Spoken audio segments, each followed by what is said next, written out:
সুতরাং এই 29শে আগস্টের ঘটনার বিচার না হলে অনেকেই আমরা যদি বেঁচে থাকি রাস্তায় অপমানিত হবেন, অপদস্থ হবেন এবং ভবিষ্যতে তাদের গলায় গামছা আমরা পরাবো। গণ অধিকার পরিষদের কেন্দ্রীয় কার্যালয়ের সামনে একেবারেই বিনা উস্কানিতে উদ্দেশ্য প্রণোদিতভাবে আমাকে হত্যা চেষ্টার উদ্দেশ্যেই আমাদের নেতা কর্মী সহ উপস্থিত যারা ছিল তাদের উপরে হামলা করা হয়েছে। যদিও কিছু কিছু গণমাধ্যম বা মিডিয়া এসেছে যে জাতীয় পার্টি এবং গণ অধিকার পরিষদের সংঘর্ষে নুরুল হক নূর আহত হয়েছেন, কিন্তু প্রকৃত অর্থে জাতীয় পার্টির সাথে আমাদের কোনো ওই রকমের ভাবে সংঘর্ষ হয় নাই। আপনারা দেখেছেন যে আমরা মিছিল নিয়ে যাওয়ার পথে আমরা অধিকাংশ নেতাকর্মী আমাদের কার্যালয়ে পৌঁছে গেছি, আর মিছিলের শেষ প্রান্তে কিছু লোক যখন এই ফ্যাসিবাদের দোসর ভারতীয় দাবেদার এবং এই দেশবিরোধী অপশক্তি জাতীয় পার্টির কার্যালয়ের, যেটাও জাতীয় পার্টির কার্যালয় না, মূলত এস আলমের বিল্ডিং, সেইখান দিয়ে আমরা যাওয়ার পথে তারা তাদের কার্যালয়ের মধ্যে থাকা সন্ত্রাসীরা আমাদের উপরে ঢিল মারে, দু একজনকে কাপড় টেনে ধরে। আমরা কিন্তু অনেকে তখন আমাদের কার্যালয়ের সামনে চলে আসছি। আমরা সংবাদ সম্মেলন করার জন্য প্রস্তুতি গ্রহণ করছিলাম, তখন আইন শৃঙ্খলা বাহিনী যাদের সাথে পুলিশ এবং সেনা সদস্যরা ছিল তারা আপনার রাস্তা থেকে যাকে পেয়েছে তাদেরকে পেটাতে পেটাতে আমাদের কার্যালয়ের সামনে আমরা সংবাদ সম্মেলন করার জন্য দাঁড়িয়েছি, সেই অবস্থায় আমাদের উপরে হামলা করে। এবং এই বাংলাদেশের এমন কোনো মানুষ নাই যারা ভিপি নূরকে চেনে না। পুলিশ এবং সেনাবাহিনীর সদস্যরা নিশ্চয়ই চেনে। তারা আপনারা দেখেছেন চিনেই কি কৌশলে, কেউ বাঁশ দিয়ে, কেউ মাথায়, যে পুলিশের পক্ষ থেকে কোনো নির্দেশনা দেওয়া হয় নাই। সেনাবাহিনীর অনেকে বলেছে যে সেনাবাহিনীর পক্ষ থেকে কোনো নির্দেশনা এরকম ছিল না।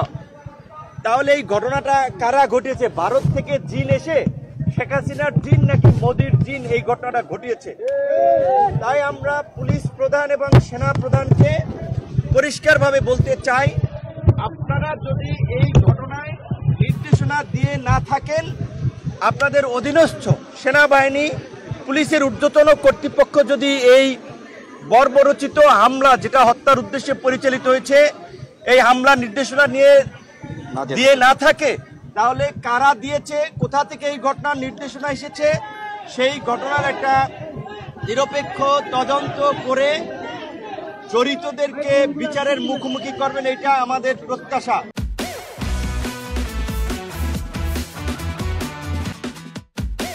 কিন্তু আমরা দেখতে পেয়েছি ওই আমরা যে নতুন বাংলাদেশের কথা বলি, কার্যত এক বছরে বাংলাদেশের কৃষ্টি, কালচার, রাষ্ট্রীয় ব্যবস্থার কিছু পরিবর্তন হয় নাই, শুধুমাত্র ভাগবাটোয়ারার ব্যক্তিদের পরিবর্তন হয়েছে। এই যে একটা এই ঘটনার মতো এই মুহূর্তে একটা আলোচিত এবং সেন্সিটিভ ঘটনা, একটা দলের প্রধানকে কার্যালয়ের সামনে এইভাবে আঘাত করা হয়েছে। আমারটা আপনারা মিডিয়াতে গুরুত্ব দিয়ে ফলো করে প্রচার করেছেন। আমি দেশ থেকে সিঙ্গাপুরেও গিয়েছি, কিন্তু আমাদের ছাত্র যুব অনেক নেতারা গুরুতর আহত হয়েছে। আমার নাকের দিকে তাকালে দেখবেন আমার ডান নাক, এই নাকের কিন্তু ডান সাইড দিয়ে বাঁকা, কারণ এই ফ্র্যাকচারের কারণে, প্লাস এখানে ডেভিয়েশন আছে। এই মেজর অপারেশনটা এবং সামগ্রিক মূল্যায়নের জন্য আমরা সিঙ্গাপুরে গিয়েছিলাম। ডাক্তার বলেছে এইটা প্রথম 2-1 সপ্তাহ, ঘটনার 2-1 সপ্তাহ পরে করতে, অথবা 4 মাস পরে।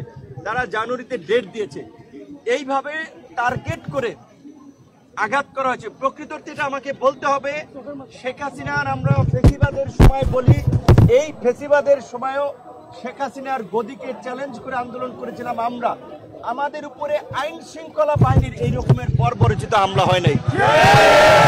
তাহলে এইটা একটা টার্গেট অপারেশন ছিল, আমাদেরকে টার্গেট করে অন্যদেরকে মেসেজ দেওয়ার জন্য এই হামলা পরিচালিত হয়েছে। তাই আমি অন্যান্য রাজনৈতিক দল, গণ অভ্যুত্থানের আন্দোলনকারী নেতৃবৃন্দকেও বলবো, আপনারা যদি পরবর্তী সিরিয়ালে পড়তে না চান, এই ঘটনায় যেই জড়িত থাকুক, যত বড় ক্ষমতাধর ব্যক্তি জড়িত থাকুক, তাকে বিচারের মুখোমুখি করতে হবে, চাকরিচ্যুত করতে হবে। কিন্তু দুঃখজনক আমরা দেখতে পাচ্ছি ওই গতানুগতিক তদন্ত কমিটি গঠিত হয়েছে, মিটিং চলছে, প্রতিবেদন আলোর মুখ দেখে না। এই যে প্রায় 35 দিন হয়ে গেছে, একটা বিচার বিভাগীয় তদন্ত কমিশন করেছে, তাও তাদের কর্মকাণ্ড কিন্তু আমরা গাফিলতি দেখতে পাচ্ছি। আমরা বর্তমান প্রধান উপদেষ্টা থেকে শুরু করে উপদেষ্টা, অন্যান্য আইন শৃঙ্খলা বাহিনীর ঊর্ধ্বতন কর্তৃপক্ষকে স্মরণ করিয়ে দিতে চাই, একটি বিতর্কিত নির্বাচন করায় সাবেক নির্বাচন কমিশনার নুরুল হুদার গলায় কিন্তু জুতার মালা পরানো হয়েছে। সাবেক প্রধান বিচারপতি বাইতুল মোকাররম ইমাম পালিয়ে গেছে দেশ থেকে। সুতরাং এই 29শে অগস্টের ঘটনার বিচার না হলে অনেকেই আমরা যদি বেঁচে থাকি রাস্তায় অপমানিত হবেন, অপদস্থ হবেন এবং ভবিষ্যতে তাদের গলায় গামছা আমরা পরাবো। আমরা সরকারকে সহযোগিতা করছি, আমরা এই সরকার দ্বারা কোনো বেনিফিটেড হই নাই, আমরা সরকারের ভাগ বাটোয়ার অংশীদার হই নাই। যাদেরকে সরকার ভাগ বাটোয়ারা সমঝোতা করে এই পর্যন্ত একটা পরিস্থিতি তৈরি করার চেষ্টা করেছে, সেটা কিন্তু দেখা গেছে এখন কিন্তু দেশের মধ্যে বিশৃঙ্খলা হচ্ছে, নির্বাচন নিয়ে বিভাজন, পাহাড়ে অস্থিতিশীল পরিস্থিতি। কাজেই এখন যদি একটা সুষ্ঠু নির্বাচন, বহুল আকাঙ্ক্ষিত নির্বাচন, সেই নির্বাচন যদি না হয়, তাহলে কিন্তু দেশ আবার একটা সংকটে পড়বে।